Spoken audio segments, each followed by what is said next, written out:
Greetings. Welcome to this message that I have for us who live in the 21st century.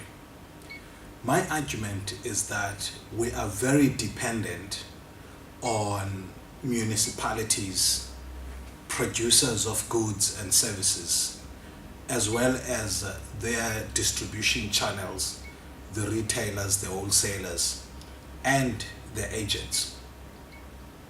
What happens when a municipality decides to switch off water supply? What happens when a power utility decides to switch off electricity? Or what happens when there's industrial action affecting the production as well as the distribution of a particular good or a service? You'll agree with me that many people, millions of people, will be affected to the extent that it will be so catastrophic. People wouldn't be able to cook, wouldn't be able to wash, wouldn't be able to have water. And if the situation continued long enough, people would die. Ours then is a system of passive victimhood. We are passive victims. Even those of us who have employment and we earn a living, we've got income, we may like to think that we are not dependent. In fact, we are most likely to accuse those who depend on social grants from the government to be dependent. So when we're talking about a dependency syndrome, we are referring to them. But as the examples that I've highlighted below show, we are all affected by our passivity. My argument is that in the 1600s, families were involved in production. They produced the goods and services which they needed for their survival. If you look at our civilization since then, it does seem to have been a shift from families that produced goods and services directly to families who sell their labor for wage and then hope that a competent institution such as a manufacturer will supply the goods and services that we need. And all we need to do is to get money to buy the goods and services. There's nothing wrong with that if it happens among free people. But when you think about it critically, we are affected in many ways, and I shall talk about that soon. The human civilization is the only civilization which has resulted in participants outsourcing their core responsibility.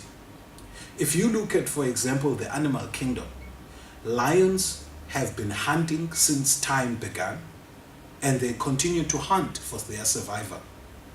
There has not been a civilization among lions where some now own butcheries and they sell meat to other lions who do not want to go and hunt, but would rather work elsewhere, gain money, and be able to buy from butcheries.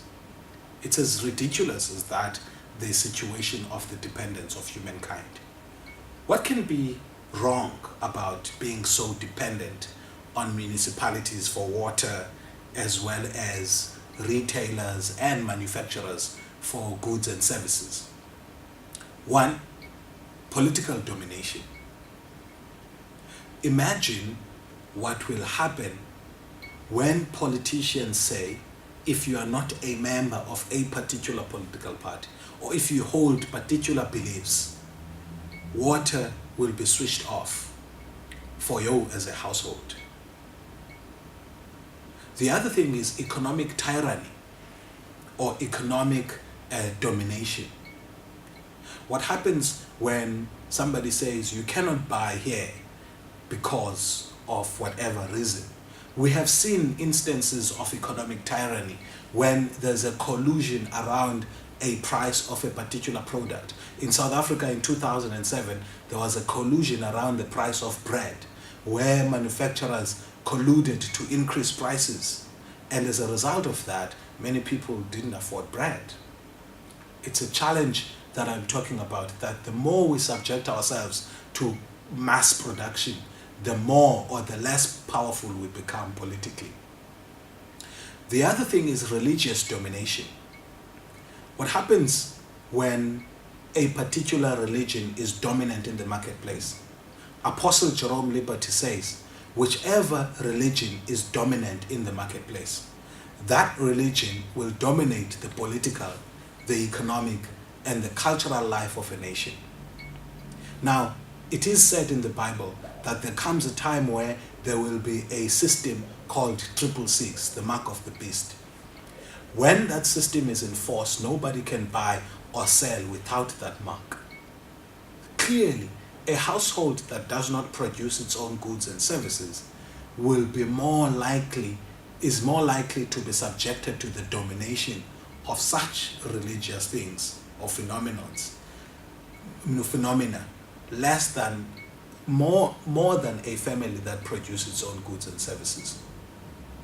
Is this a call for primitive living? No, absolutely not.